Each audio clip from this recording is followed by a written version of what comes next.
Parry in a Welsh hamlet about 5 miles, I think, Mr. Parry, from the English border.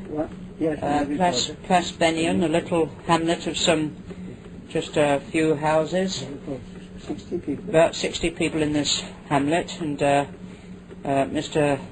Parry has been brought up as a Welsh-speaking Welshman, and he's 86 years of age, and his memories go back to the 1904 revival, and so he has much of interest to tell us about the work of God which took place at that time in the churches, mainly in Wales. Very little effect was felt in England.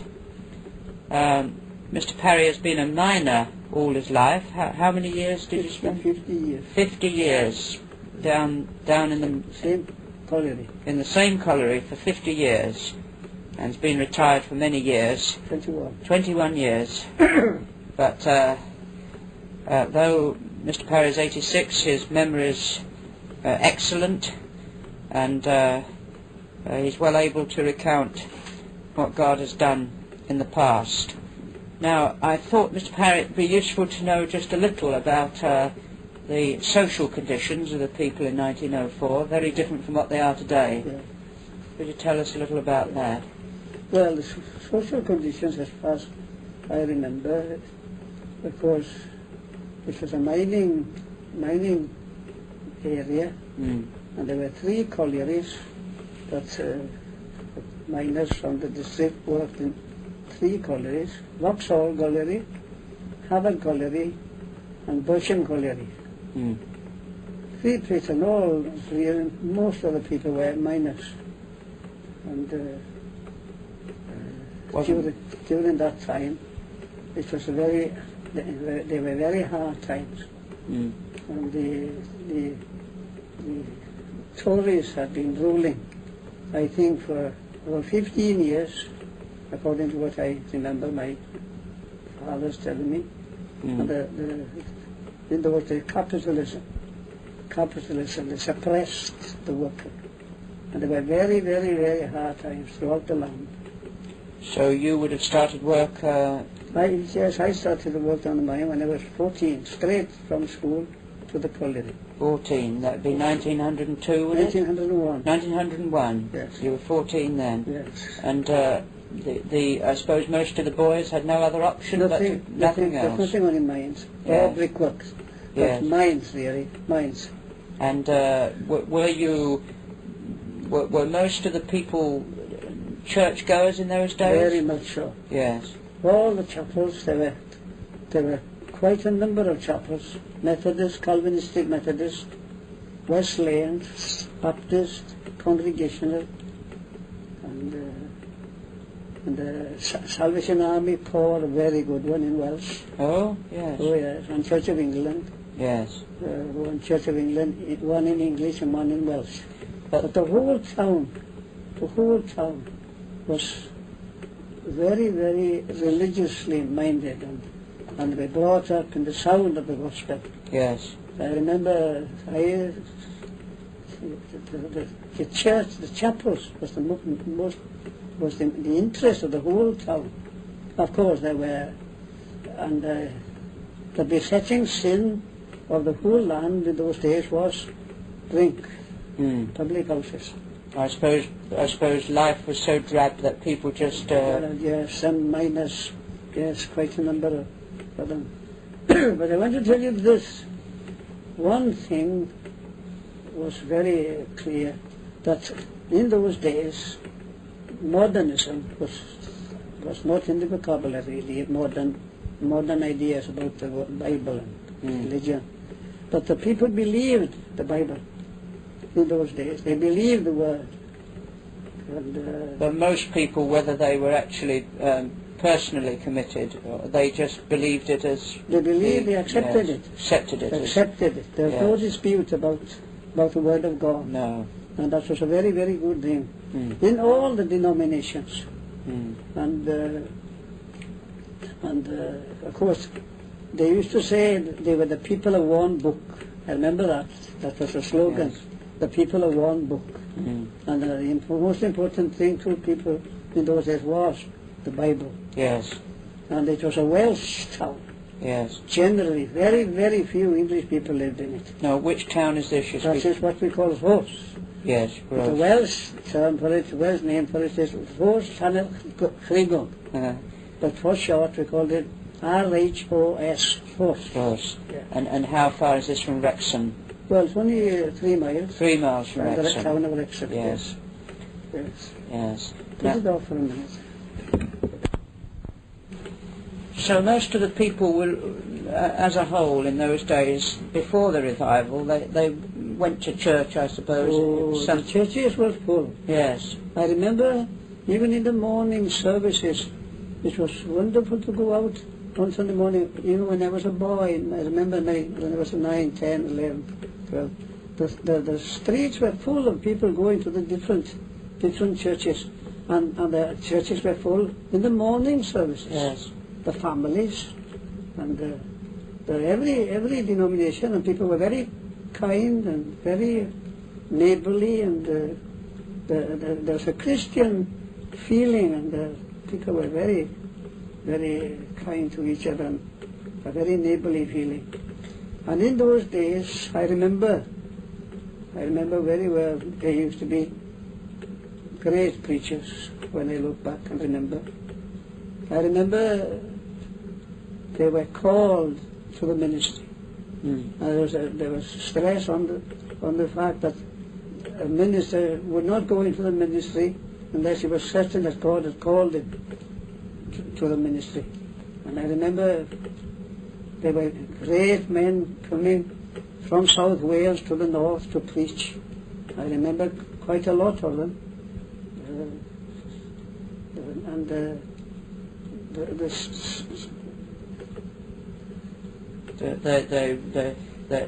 They would be fairly well educated, I suppose. Well, and, educated in the word. Yes. My father never hardly went to school, but there were people that learned to read the Bible. Yes. They hadn't had much education, but they could read Welsh. Yes. And it was everything in Welsh. Yes. And they knew their Bibles. Mm. And they even used to say that even the drunkards used to discuss the things of the Bible, even in the public houses. Yes. But the besetting sin was drink. Yes. But as far as the mind of the people, they were very, very religious, and they had reverence, even the drunkards, for the ministers And for and Christians. Yes, for spiritual things. Spiritual things, they're very important, very, very, yes, they had reverence for spiritual. There'd be a general restraint upon the people as Yes. a result of the work of God in the past. Yes, yes. Now, I think this is interesting that the churches were fairly well attended before the revival broke out. Before the revival, the chapels were full. Yes, because you see, people today, I think, if they suddenly saw all the churches well attended, they would automatically say, well, that's revival. But of course it isn't, is No, it? that's not revival. No. Well, now. But there was enthusiasm and great interest in the Word of God, and, Yes. and sound teaching in those days. And the Word of God was the important thing to all the denominations. Yes. But I think, you see, I've discovered in England that people are so confused about the subject of revival that if people are attending churches and they're enthusiastic and they have some desire for the word, that people are tempted to think that that's revival. Yes, but that's not revival. No. Well, now tell us a But little. I remember now, before the revival, my impression is that the people were ready for revival, but that was something that God gave to us. Yes. It came from God. But my view, as I look back and as I come along through the years, the people knew the Bible, the Word of God, and they were ready when God gave revival. Yes. They were ready for it. Yes. And I remember when this person came to preach, I heard of R.B. Jones. I knew of him. I heard him preach once or twice, but that was when he used to come from South Wales to the north. But when the revival broke out, that was something that no one expected it. I don't remember that there was any special prayer or anything for revival, but as I said, the people were ready when it came. They knew the word of God. So when the revival came, there was this unexpected element in it. Yes. It wasn't of man's devising in any way. Nothing to do. They knew it was, of course, R.B. Jones wrote a book after the revival, Rend Heavens. And my experience, I was 17 years of age when the revival broke out in 1904, and I remember it was literally rend heavens, because the blessing of God fell on all the churches in the town when it started in one Welsh Baptist chapel, but it spread from one church to the other throughout the whole town. And it was something wonderful that happened. And the blessing of God fell on every church. The chapels now were full of people, and I remember quite well that it was praise and thanksgiving to God. And I remember people crying for mercy, and people crying and asking for God to save them. I remember them very well. Drunkards were saved, hundreds of them.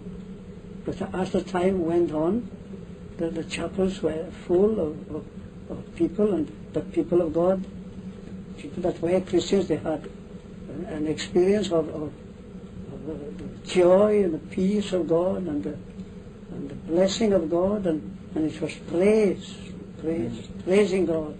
How did you first know that something out of the ordinary was beginning to take place? What were the first signs of this? The first thing I heard, I was working in the mine, and I was working night shift. And I remember coming home in the morning, a young man told me, something my age, that something very wonderful had happened in Pennywell Chapel last night, and the people were rejoicing. He says it was bursting out through the walls into the streets, and it was rejoicing, and something very wonderful had happened, and the people didn't know really what had happened. No.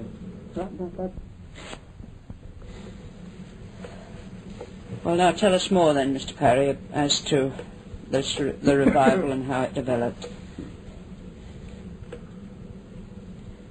The word had gone through the whole town now, and all the people were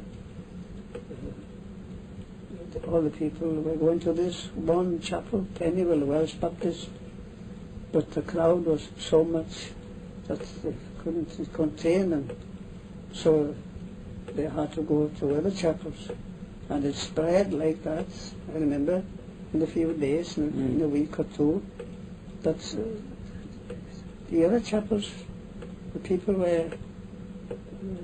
felt the power, and they felt the blessing, like the dew of heaven had fallen on, and all the churches now, it went spread through the whole town, and the people were saved by the hundreds in a very short time. In a fortnight or 3 weeks' time, there were hundreds of people were saved. And I remember in a few weeks, the people were the people that were the drunkards were afraid of coming out of their houses. They were afraid of going into the public houses. And as the weeks went on, it lasted like that from November 1904, December, and then in January 1905, where the whole town was astir now, and all the people went into the chapels. There was no preaching, there was no one leading, and the minister that was in the Welsh Chapel, R.B. Jones, I remember he didn't go to the pulpit. For many months I noticed there was no one in the pulpit, only in the big pew. And he used to sit in the big pew and he had his Bible on his knee. And so many people were saved. People were crying and praising God for salvation and for this blessing of God in being saved. It was a real thing that happened. And I remember when he used to go to the pits, the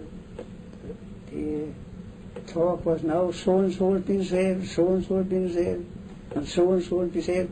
Notorious drunkards, notorious people that never used to go to a place of worship, saved. And in every denomination now, the whole town, all the chapels were full of people praising God. And the ministers, there was no preaching in any of the chapels. I didn't see any preaching for a very, very long time. This was because the people were so moved, I moved suppose. of the Spirit, yes, the Spirit. It was the Spirit, it was revival. And people, the terror of the Lord had fallen on the whole town, especially on the people that didn't used to go to chapel and churches. The terror of the Lord had fallen on them. And the people now were afraid of coming out of the houses to go to the public houses. And very early in 1905, I remember the people wouldn't go to the public houses, and the public house people were afraid of opening the door, and they closed. The public houses closed throughout 1905. And there was talk that the breweries in the Wrexham town, there was nothing doing. And all the public houses were closed. And I remember there was a famous football team in the town of Ross, the Ross Rangers. And the football team, they were afraid of coming out. They were afraid of going along the streets as they used to do to the football field to play. And the football club closed and it finished. There was nothing doing, no spectators. But the streets were full of people praising God and singing hymns. And I remember many of the local silver band, the famous Rose Silver Band, most of the band were saved. And now the band on different days, especially on a Saturday, the silver band were out playing hymns. And hundreds of people walking along at the back, were playing, singing hymns throughout the streets. The whole town was full of praise. That is the most noted thing that we found out. It was praise and thanksgiving to God. And I remember this. I never saw any confusion, no disturbance whatever. It was very peaceful and quiet. And I know that R.B. Jones, the man that was there when the revival broke out, they say that he stayed in the town for the first 6 months before he didn't go back to South Wales for 6 months. And he was a very wise man, full of the Spirit. And he kept real control. I never heard anything out of order.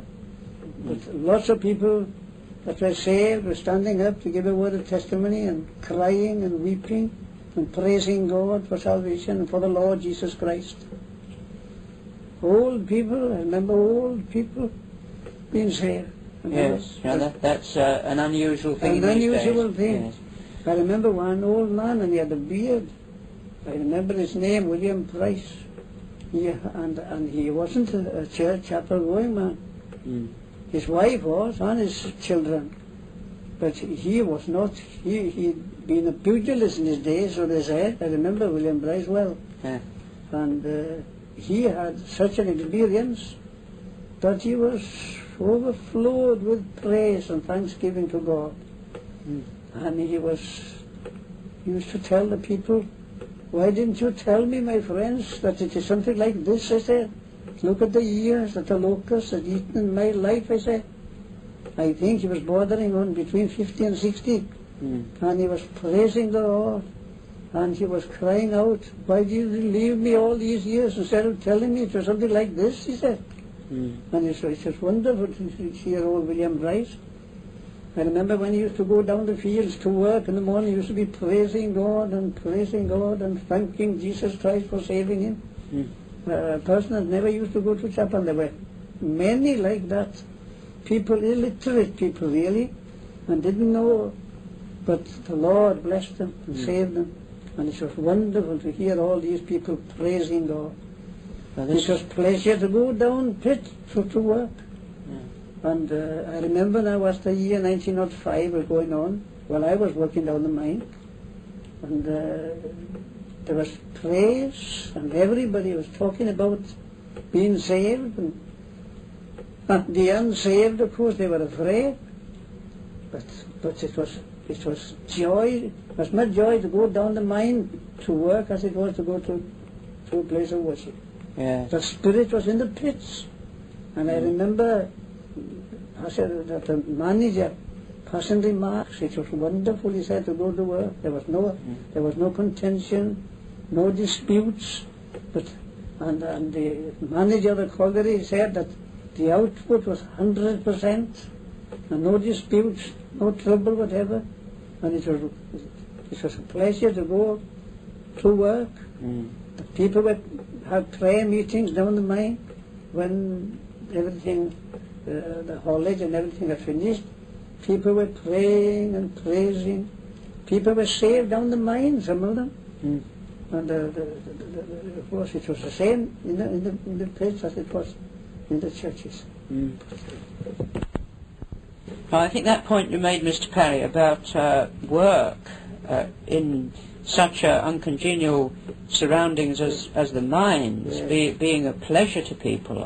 Surely this is something which is out of all the normal experience of men and women, that the most bad and hard type of work should suddenly become transformed.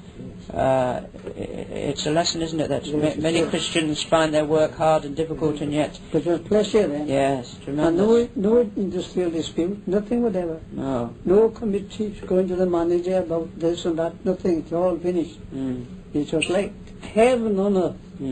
It was as much pleasure to go to work as it was to go to a place of worship. Yes. It was wonderful to hear the people discussing the Lord and discussing Jesus, and the praise and the joy and the peace, that it was life, and life in the real sense, worth living.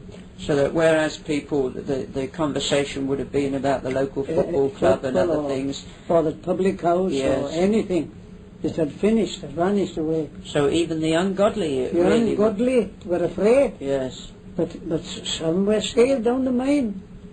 The Lord saved them, and people were crying for mercy and crying for forgiveness of sins. And the joy of it all, and it was wonderful. And you were a Christian before the revival broke out? Well, I feel myself, I don't remember anything special happening, but I was in it. Yes. I was full of it, and I was enjoying it, because I heard nothing in my home only talk about the Lord and the things of God and salvation and the Lord Jesus Christ since my childhood days. And of course the whole life of the churches was transformed, I suppose. The prayer meetings were entirely different. Oh, yes, it was. And what differences were there? I mean, how were the prayer meetings changed? Yes. And then now, since the revival was there, the word had gone out to the different districts outside, and 5 or 6 or 7 miles away, and the crowds came from different parts to the town of Rose, into the middle of it all.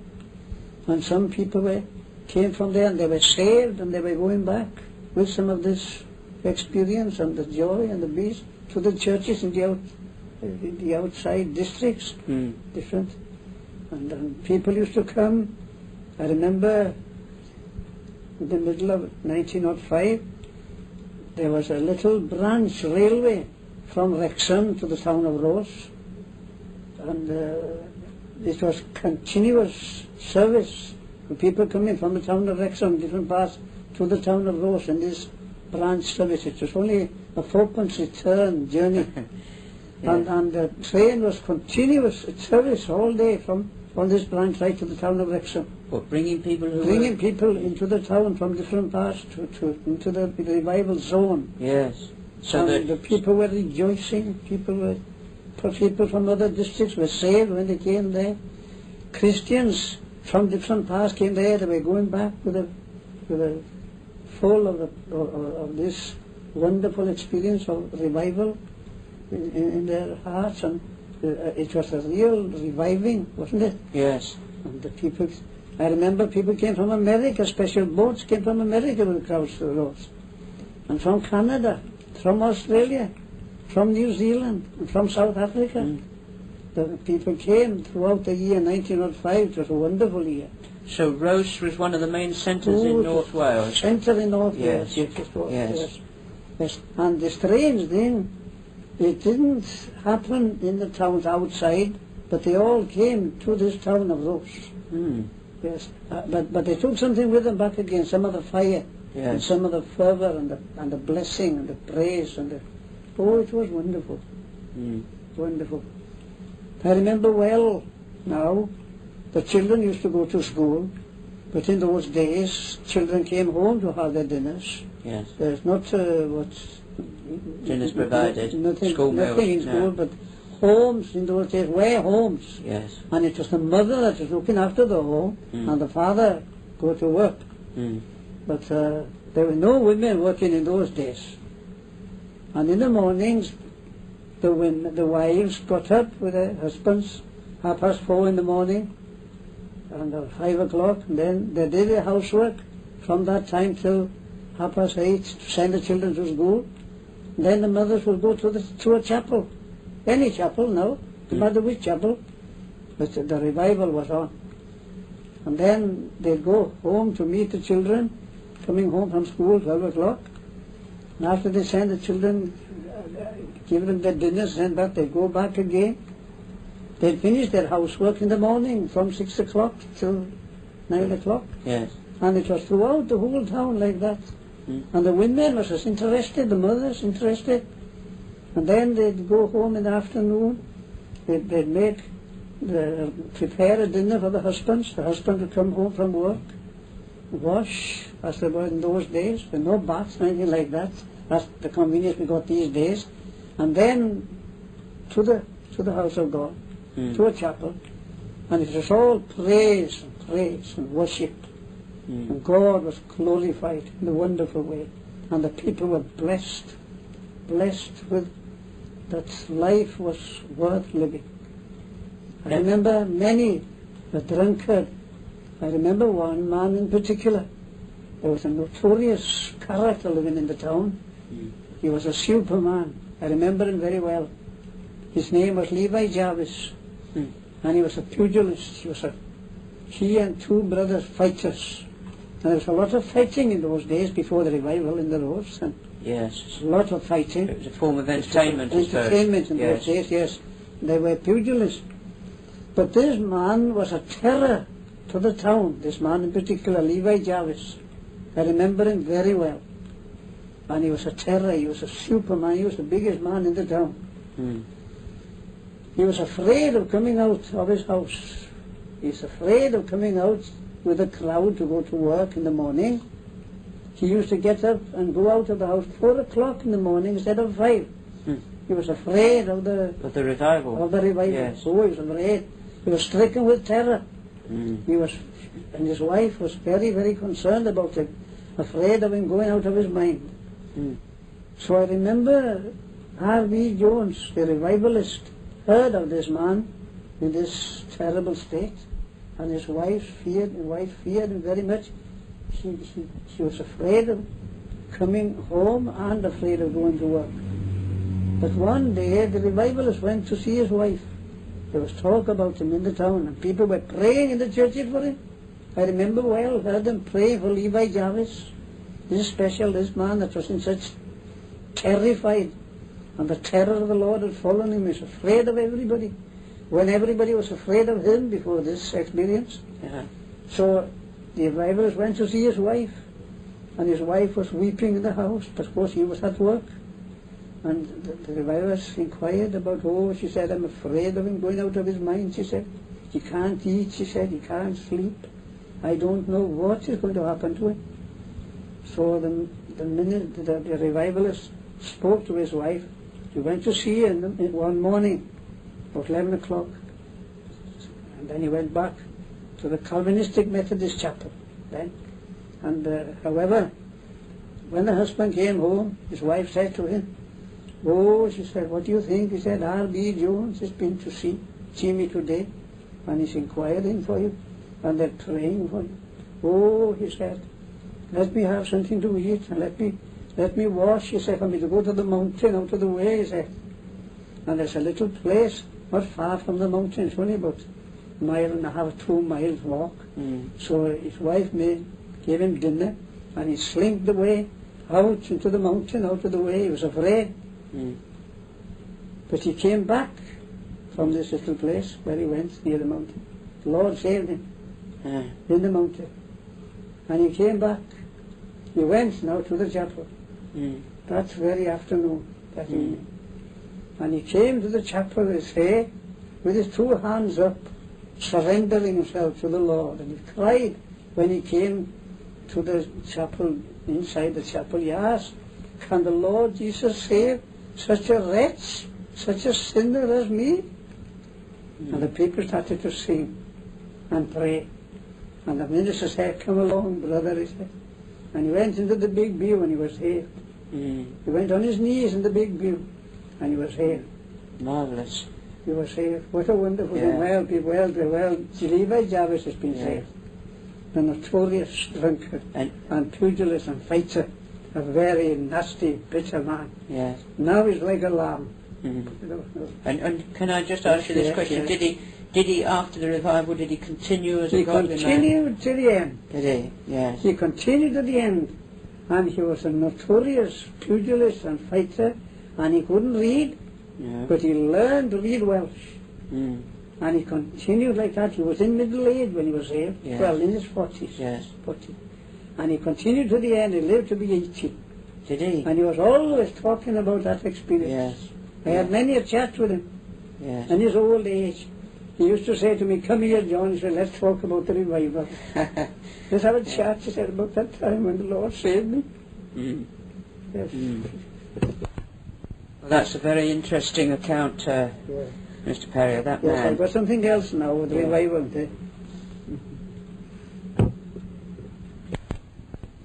Yes. Is it on now? Yes, we're...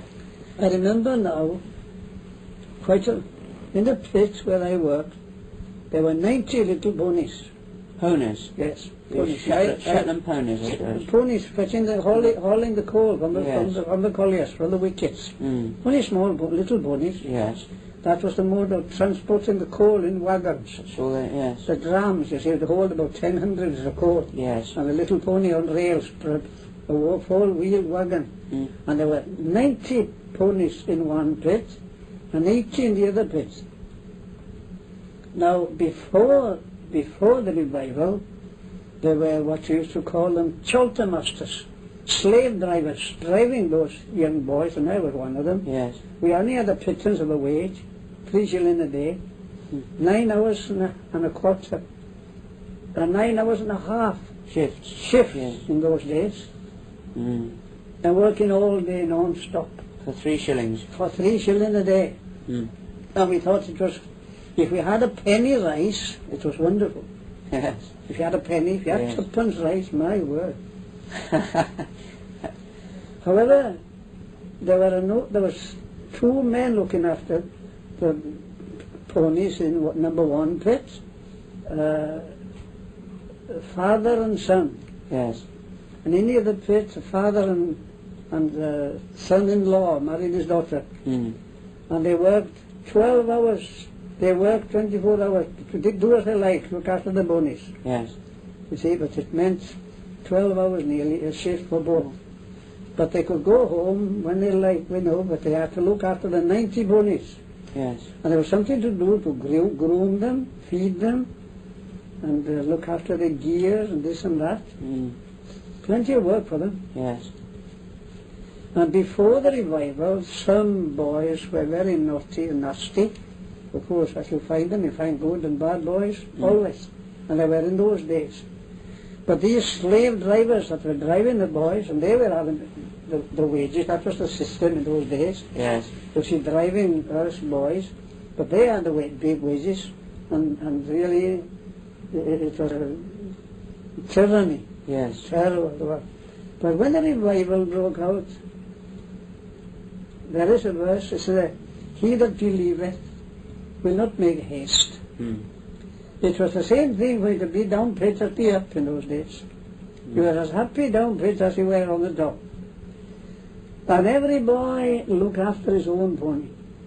And I remember listening to the old hostler, old Evan Jones. I remember a fireman, one of the deputies, asking him, well, Owen Jones, how are you tonight? On a night shift, and I was working night shift that night. How are you tonight, Owen Jones? Oh, David, he said, I'm afraid of losing my job, he said. I'm afraid of the boss get to know I got nothing to do, he said. I don't touch the animals. The boys look after them, they clean, they groom them, they look after the gears, they give them water, they give them food, he said. And I got nothing to do. And I'm afraid of the manager, the boss get to know. And I'm afraid of having the sack, he said. That's what he used to say, of losing his job. Yes. So he was weeping. And the fireman said, don't weep, Owen, he said. Dear friend, don't weep. According to the law, I said, you have to keep you here if you don't do anything, he said. Was that right, David, he said? Yes, oh, thank you, he said. But I have been upset, he said. I have been afraid of losing my job. But the boys, he said, they're singing, he said, and singing, and they're kind to me, kind to the animals. It's wonderful, he said. But I got nothing to do. Put it off now. So the revival had this widespread effect upon the attitude of these lads at work. Oh, even the lads. And some of these lads, of course, would perhaps not be converted. But no, not converted. No. I wouldn't say they're all converted. No. But the effect. Yes. They caught it, the churches there, they wouldn't swear, wouldn't curse, No. they behave. And mind you, many of them were saved. So that They would be 18 and 19, some of them, you see. So that one of these characteristics of revival was that the effect of the power of God extended to the whole town. To the whole town. Everybody was affected. Yes. Everybody. That even the unsaved were affected in their behaviour. They were afraid. Yes. Oh, yes. They were behaved. Well, the public house men were afraid opening the door. Yes. Yes. I remember one man, I remember a fireman telling Sergeant Speak, well, he said, I don't know what to do, he said. He was a very tough man. I went to the public house last night, the Red Lion, he said, and the man wouldn't open the door, I couldn't have a drink. And Mr. Campbell, he said, he was afraid of coming to the door, and he told, he wouldn't answer the door. Wow. Yes. And all the public house were closed. Yes. Were closed for a whole year. Oh, it was remarkable, wasn't it? The breweries had stopped.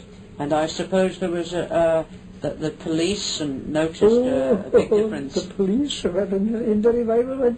Yes. There's no, they didn't need police.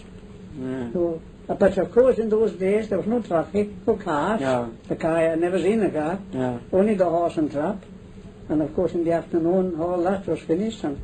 And horse and cars casting coal in the galleries, that's all the traffic. But in the afternoon, everything was silent, everybody was finished. There was no traffic on the roads in those days. Only people, throngs, singing and praising God. And on Sunday mornings, when there was no work, the people got up early in the morning on the Lord's Day, as they did in the working day. And the chapels were full, 6 o'clock in the morning. Yes. They didn't lock the chapels. No. Oh, they were open. You could go to any chapel. Yes. And they were open. Throughout the year 1905, fully without abating the least. Now, one point you did make earlier, which I found interesting, all these people coming and being drawn and attracted to Rose, there was, of course, no advertising. Oh, yes. Well, no advertising. No advertising. No. It was just by word of mouth, I suppose. Yes. But the papers were full of revival, revival, the local papers. Well, what was taking place. What was taking place, Yes. and the whole country, of course, were affected by it. So it became news. Yes, Yes. People came from Scotland. Did they? People came from Ireland. Oh, yes, religious Yes. minded people, of course. Oh, Yes. yes, they came all over. The crowds were thronging into the town from all directions. And now, what would you say to some people who have made the accusation that it was just a passing emotional thing? Nothing of the kind. Yeah. No. Yes, there's a lot of remarks been after, but no, it was the real thing.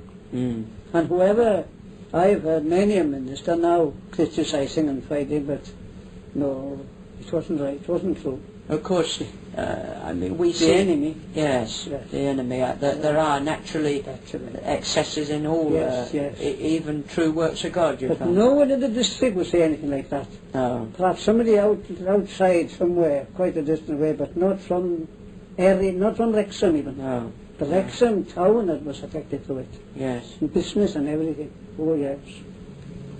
Yes. And what would you say were the main impressions upon you? Well, I'll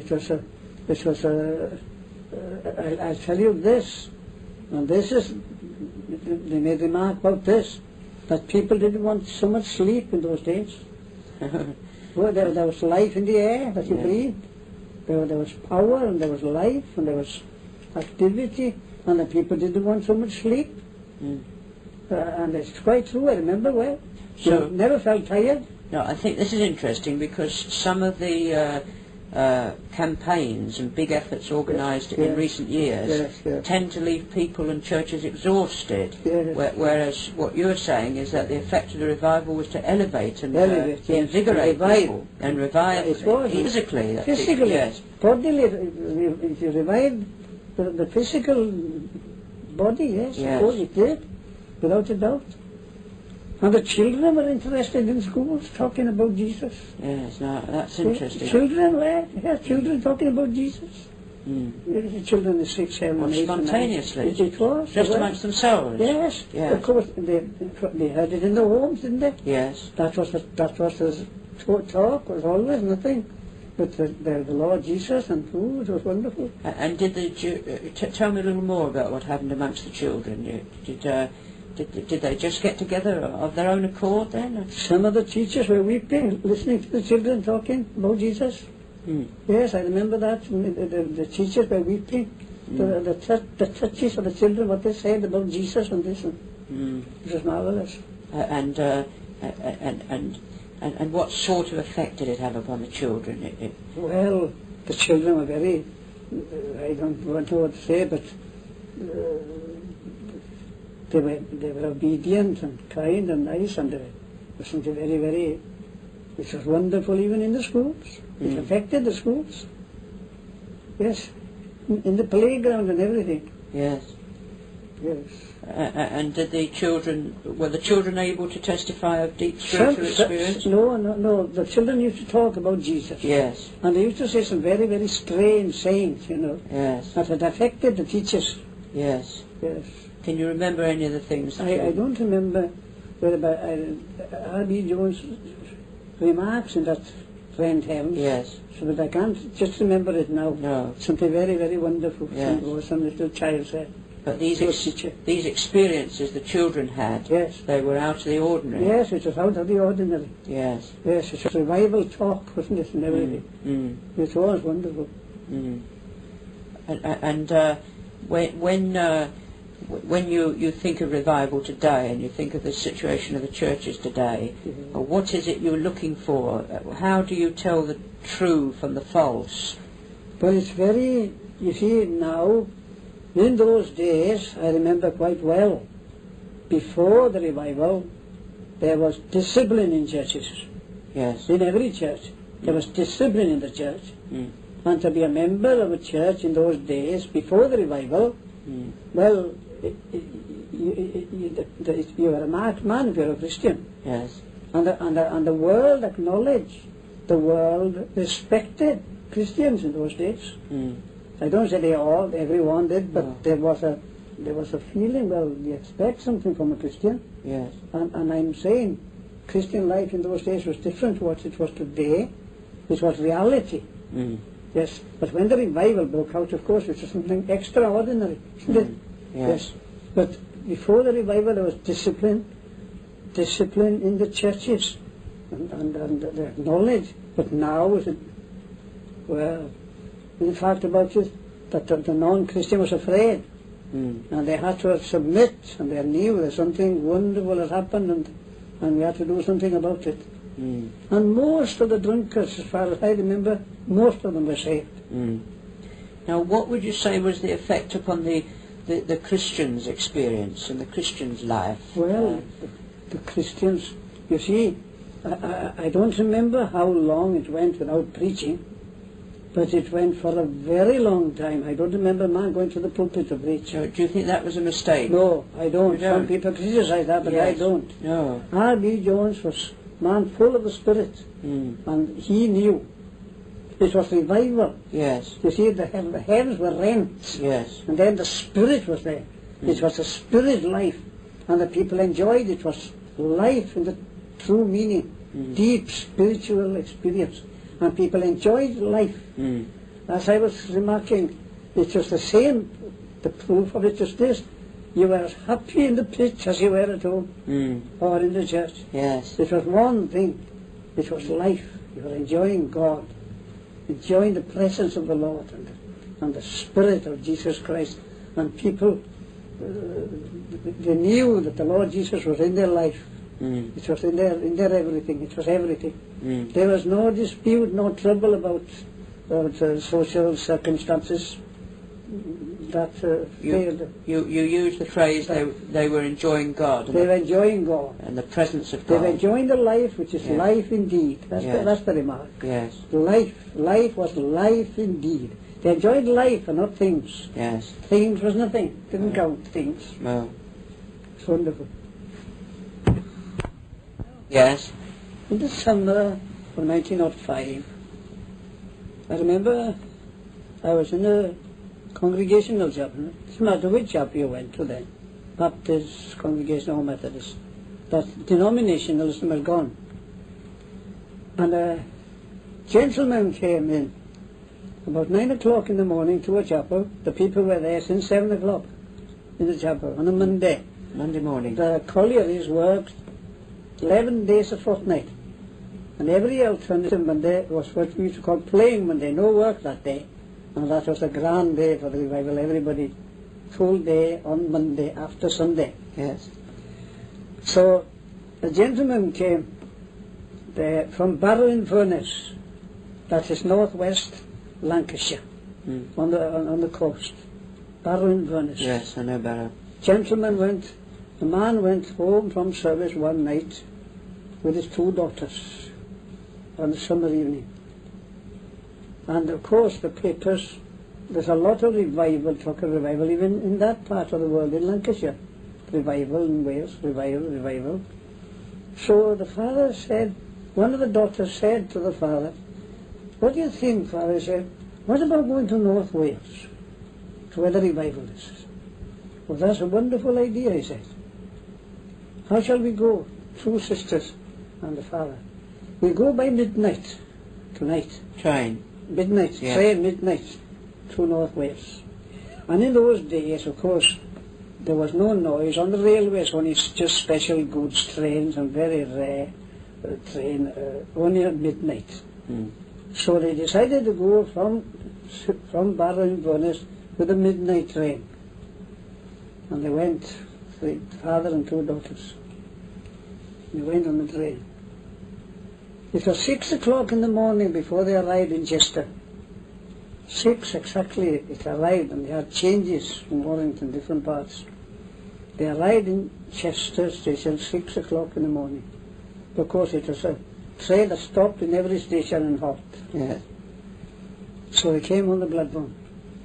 And he said on the platform, how do we get to this place where the revival is? Oh, the porter said, you won't get a train till 8 o'clock from Chester to Wrexham, that's 15 miles. And then you would have this little local line yes. from Wrexham to Rose, 4-point return. So he said, you can't have a train till 8 o'clock. Well, he said, anyway, we could have a cup of, yes, there's a cooker room there. He said, go into that cooker room, you'll have whatever you want in that room. There was a big cookery room, they used to call them in those days, GWR, Great Western Railway. Yes. They went in, they had a drink, and there was the rest, till 8 o'clock. 8 o'clock came, they had a wash and there was something to eat. 8 o'clock, the porter said, here you are, here's your train to Wrexham. How will we know, they said, that we are near Wrexham? You'll feel it in the train. And the man said, we did. After they went into the train from Chester, when they neared Wrexham town, they felt it in the train, in the compartment.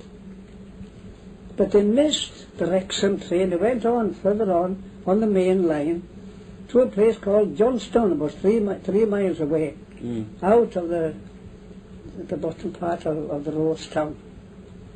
When they got there, the train stopped there and said, we want to get to the place where this is your stop, come out here, Johnstone. So they came out in Johnstone. This is the main line now, but the town is about 2 miles from that. There's about 2 miles of walk. So they said to the porter, and so, how shall we get to know where the place is? Go down into that road, and when you go in there, you will feel it down there. The man said, and we did, he said. We felt we were in the soul, he said. Very well. And you inquire for people to go to a chapel. And they were directed to this Welsh chapel. Now, can I tell you, what actually did they feel? Oh, they felt the power of God. They felt the presence of God. So even travelling along in a train? Travelling in the train, that's what the man said. He and his daughters felt it in the train. And they were Christians. Yes. They felt it in the compartment. And they felt it in the road. When they went around, asked people, where do we go? Oh, up there, round there, up those steps, up in the top there, and you'll be in the chapel. And when they went there, the chapel was full, and the schoolroom. But the people opened the way for them. I was there. People opened the way for them to go. And the gentleman went into the big pew. And he told that story. He told the story in the big pew. What the two daughters said the previous night. Yes. And he was in the middle of it all. Wonderful. That's the one to dog night. Oh no. Yes. Well, I remember this very well.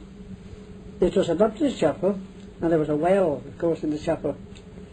And there was a lot of people want to be baptized that were Methodist, Congregational, Wesleyan, and Salvation Army, and from Church of England want to be baptized. And crowds of people were baptized, and no one mentioned anything about baptism. It came to the people that they wanted it themselves. Yes. It was strange, wasn't it? Yes. Yes. Salvation Army even. Yes. People want to be baptized by immersion. Oh. Yes. So it was a spontaneous thing. It was, yes. And the Spirit was, there was liberty, perfect liberty. The Spirit was working in people, and the people had something of discernment or intuition or something, and that there was a wonderful experience of oneness and unity of the Spirit. Denominationalism has gone away. Now, even though there was such great feeling, people didn't break up the harmony by denominationalism or by extremism of anything or emotionalism. No. I didn't see any over emotion in it.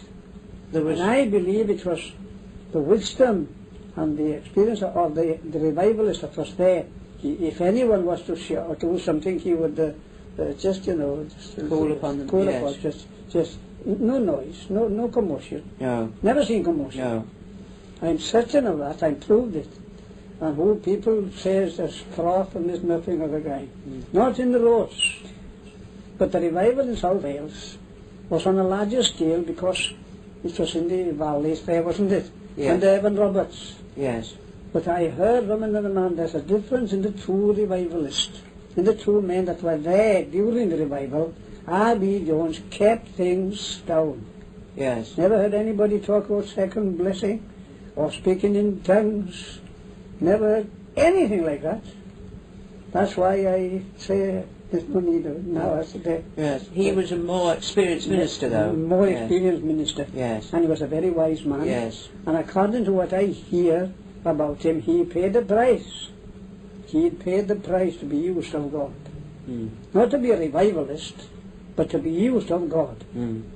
Because you see, when he came there, he preached, so they say, in the first chapter of Isaiah, and I forget the second night, but the third night, he preached on the 6th chapter of Isaiah. You know, the vision of the Lord. Of the Lord. Yes.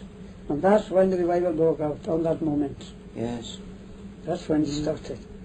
And the place was full of the Spirit of God and presence of God everywhere. Oh, it was wonderful. And then you mentioned something about people's relationships, strained Oh, relationships. yes. People that were not on speaking terms, families, grievances, but this and that, they were embracing each other in the big pew, and with the minister, you know, and all this thing that had to go away, embracing each other, coming back, and falling on each other's necks. Yes. Some of them, the contention or whatever the dispute was has gone away. There was unity. And there was a lot of people bringing their pouches and their tobaccos and their pipes, putting them on the table in the big pew. I saw that. Yes. Yes. All the tobacco pouches and the pipes, and yes, a lot People were being delivered from things that controlled them, yes, in their life, dominated yes. them. Smoking, it went away. Yes. I remember there used to be, yes, there was a lot of it in those days, I remember. They didn't see very much harm in it in those days, but when the revival, it settled all that difference, and then what is right, what is harmful, and what is not. And the tobacco and the smoking all went away. Yeah. You've spoken several times, Mr. Parry, of the big pew, and seem to have a liking for it. What exactly was the big pew? I like it very much. I believe very much in it, the big pew. And that would be, as a rule, perhaps would be, sometimes you'll see a big pew about 12 deacons. Would this be at the front of the church? Right under the pulpit. And they'd be facing the congregation? Facing the congregation when they're singing. Yes. And there were 2 of them. I don't know if you ever heard this in your lifetime. Right under the pulpit, there would be 2 chairs under the pulpit. I don't know, very, very few people I found out that knew this, that know this. Under the pulpit, there's 2 chairs. One on the right, one on the left, with their backs to the pulpit. Those are always facing the congregation. 2 seats under there. And you know what's the meaning of those 2 chairs? No. Out of the whole group of deacons, those were the chairs where those with a gift of spiritual discernment sit, and to listen to the doctrine and the preaching, if it was sound. And there's nothing false to come in. No error. No. That's true. That's very interesting. That was the meaning of, in those days, I am saying this, the older people were advanced. They knew something about spiritual discernment. Yes. And if error would come into the pulpit, there was 2 there to detect it. Not everyone has got that gift of spiritual discernment. No. Apostle Paul says there are diverse gifts, isn't there? Yes. But the same Spirit. Yes. And I believe that the churches have lost that since many, many years, the gift of spiritual discernment. Yes. That's how people today, they listen to anything and everything's all right. They don't know the difference between truth and error. No. They don't know the difference between true and false. And these men were conscious that this was their responsibility. They were conscious of it, they knew it was the gift. Yes. Yes, it's a gift of God. And they were wary. And the people in the church, they would recognise this gift amongst... They knew it. Yes. They knew. Yes. Yes, of course. And then you see there the other, saying of us was 10 deacons. 2 would be one in each side of the church. They're always been in the church where I was brought up, and every church in the roast always had a big view, and I believe very much in it. They made it a platform now. I don't believe in it. No. I believe in deacons. Yes. To help the minister. No. And I believe those men with the spiritual gift of spiritual discernment to detect truth and error in the pulpit. So it wasn't all the deacons who had this No, gift, no, just these no, two. only two. These deacons then were more like the elders.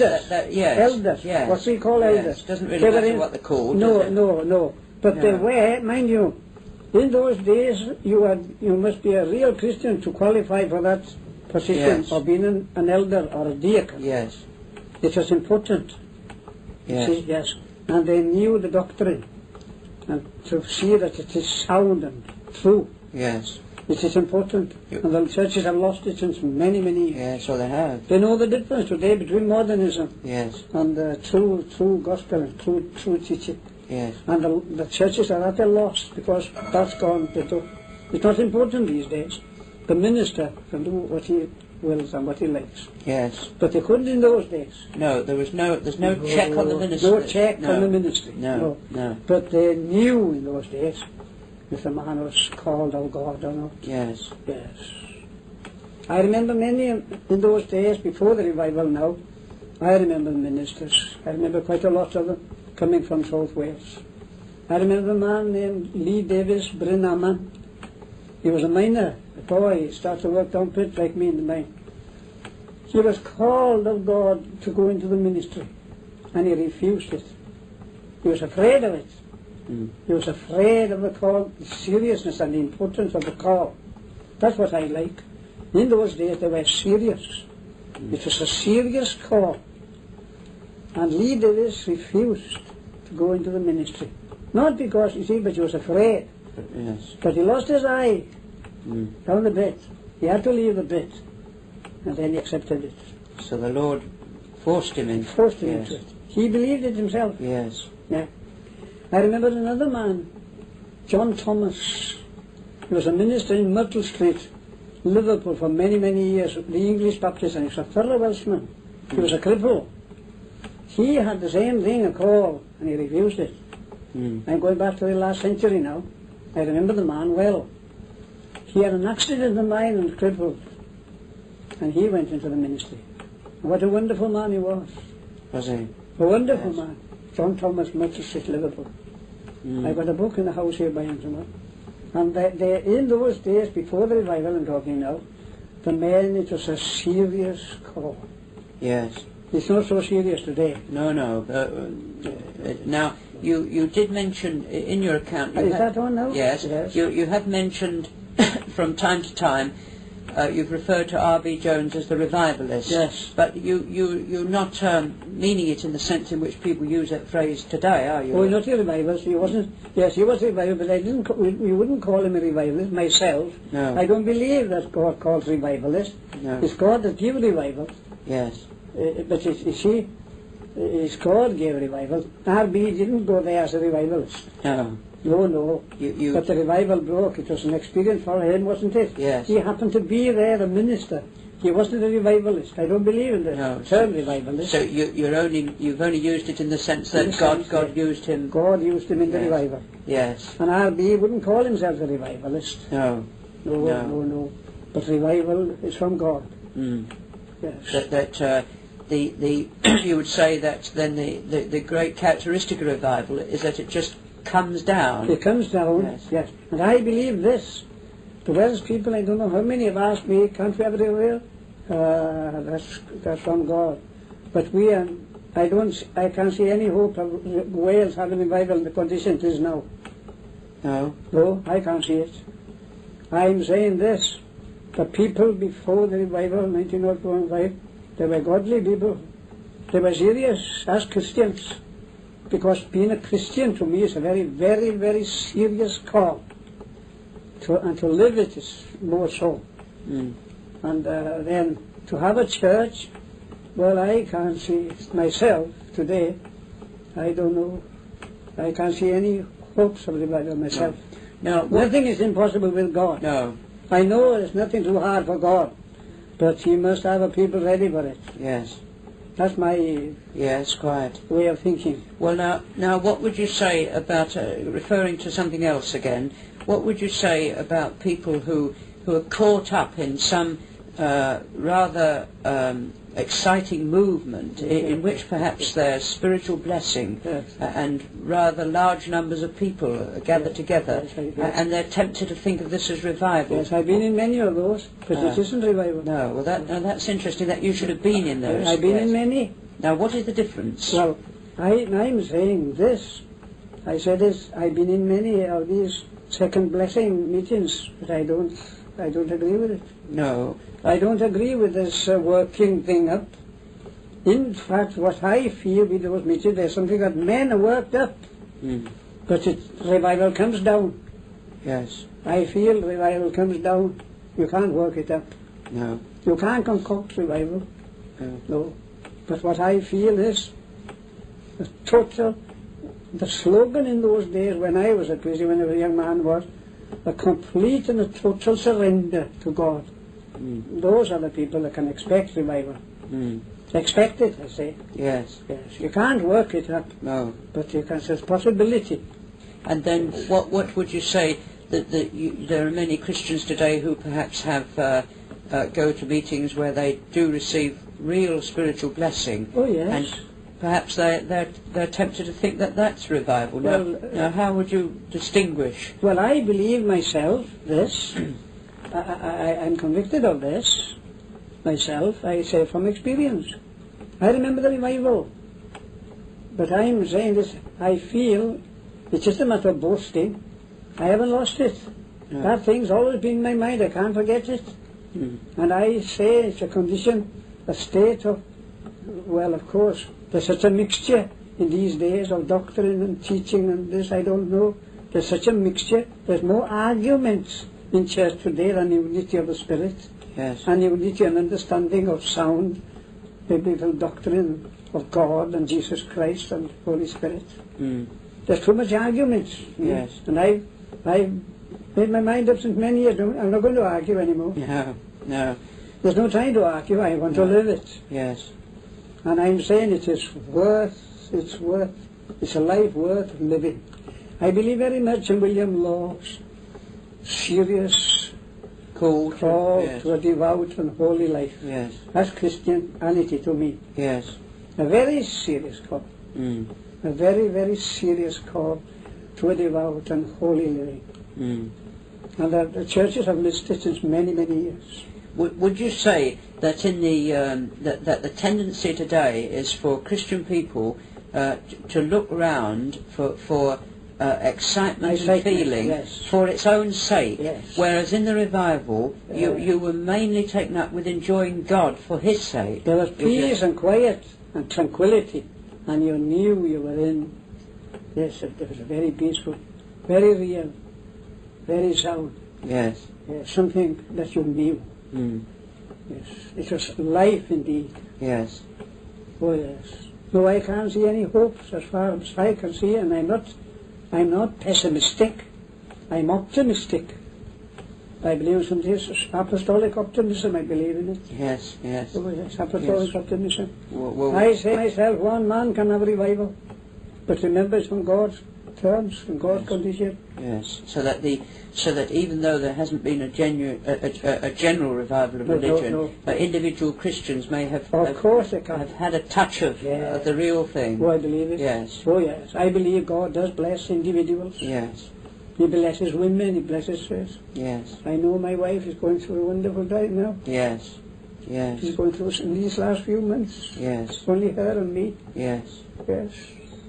So that it's wonderful. Christian life is very wonderful.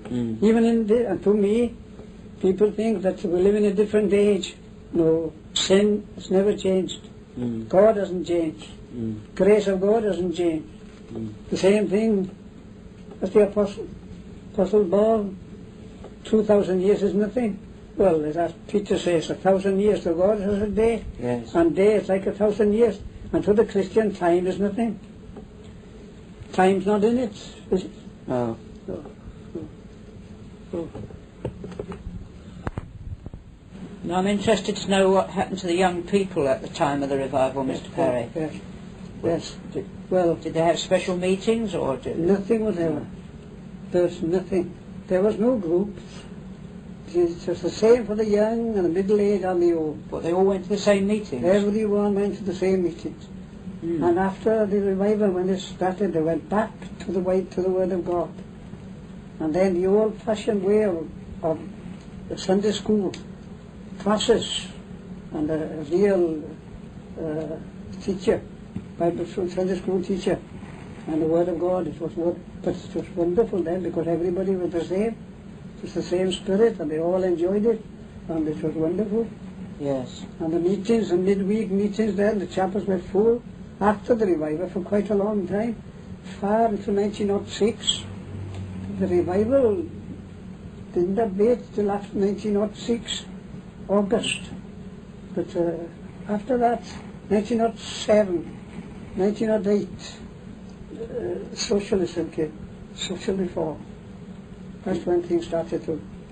Well, why did this... But the people that were on the revival, Yeah. those that were saved in the revival, they kept it. That generation Yes.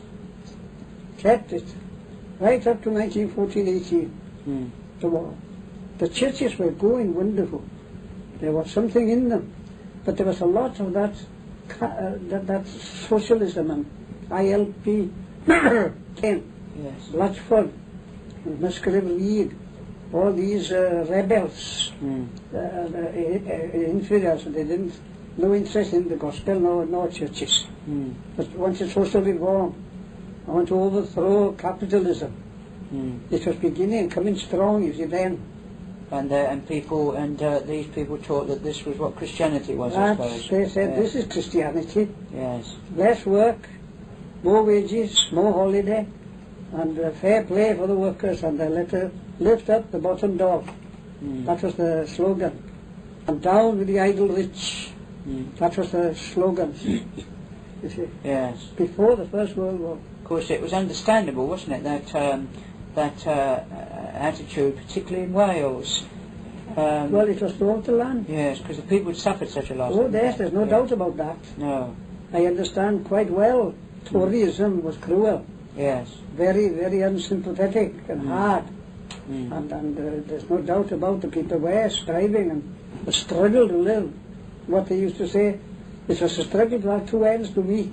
Yes. Yes, a struggle.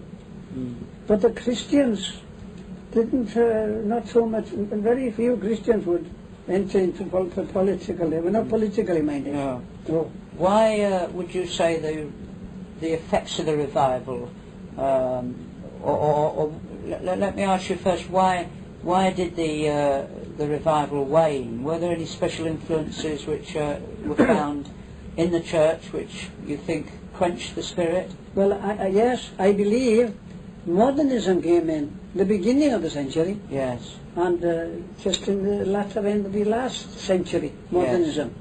But it came full swing after the First World War. Yes. And during the war, of course, it was a terrible time. Yes. In the whole nation, the whole country. But after the First World War, they came all out for socialism. And the cry was, with modernism, we don't want doctrine, we don't want Apostle Paul teaching, we want the Sermon on the Mount, but they didn't want Christ. No. What we want is social reform. Yes. That's practical Christianity we want. And I suppose this came into the churches It through the ministry. Through the mainly. ministry of modernism. Yes, from the colleges. Through modernism, Yes. from colleges, it's Yes. true. So I know it. Yeah, so that the people... Yes. Now, why didn't the big pew, as you described it, Yes. why didn't these men stop it? Well, I'll tell you. You remember now, education was the slogan too. Yes. Strongly education. The people want to be educated. that people have been suffering because of illiteracy. Mm. And because they never had teaching, never had any school. What we want is education. And we want the common people and their children to have the same as the rich people's children. Want grammar schools, we want them to have the same advantage, so that the world will be a new world. Mm. And now then, by that time, the old deacons and elders are gone. Yes, because it was perhaps almost 20 years. 20 years now, 1924, Yes. that's 20 years. Yes. And that all are gone. Mm. Now it's new ministers. And I remember this. I don't remember a minister before the revival, and during the revival with a BA or an MA. Mm. Never heard of it, only a minister. Yes. Only a call to the ministry, Mm. and they were godly men. Mm. Now after that, it was, we want modern preaching. That was the new generation. Yes. Yes, same age as me. Yes. Now, and yes, modern preaching we want. The things have changed after the war. Ask the war to end war. There'll be no more war. The young men won't fight in the future. Mm. Socialism we want. Practical Christianity. Yes. And then A reaction to the war. reaction to the war. Yes. Yes. Yes. Yes. Reaction to the war. Then they wanted a minister with letters, with Yes. degrees. CABD. wasn't it? B.A.B.D. Yes, right. They had one in the Baptist chapel, B.A.B.D. Yes. And he was a dud. Yes. This was the training given in Wales, wasn't That it? was the For training given. ministers, a 6-year training, wasn't Yes, it? it is. Yes. And now you see the old principles and the godly men. Mm. It's different now. Mm. And MA. And I remember the principals in the Baptist College after John Jenkins, J.T. Evans, when he started just after the war. Mm. J.T. Evans, he was a godly man, but he wasn't 100%. No. After him, a modernist, John Jenkins. Yes. And after him, a rank modernist, William Hughes. Oh, well, yes. Horrible man. Yes. Horrible man. And then now when R.B. Jones in his church down in South Wales, the fundamentalists now in the churches were fighting against his modernism. Yes. And it was terrible in the churches now. Mm. Half and half, you see. So you would say the influence of modernism really quenched the... Modernism Yes. killed it all. Yes. Modernism killed.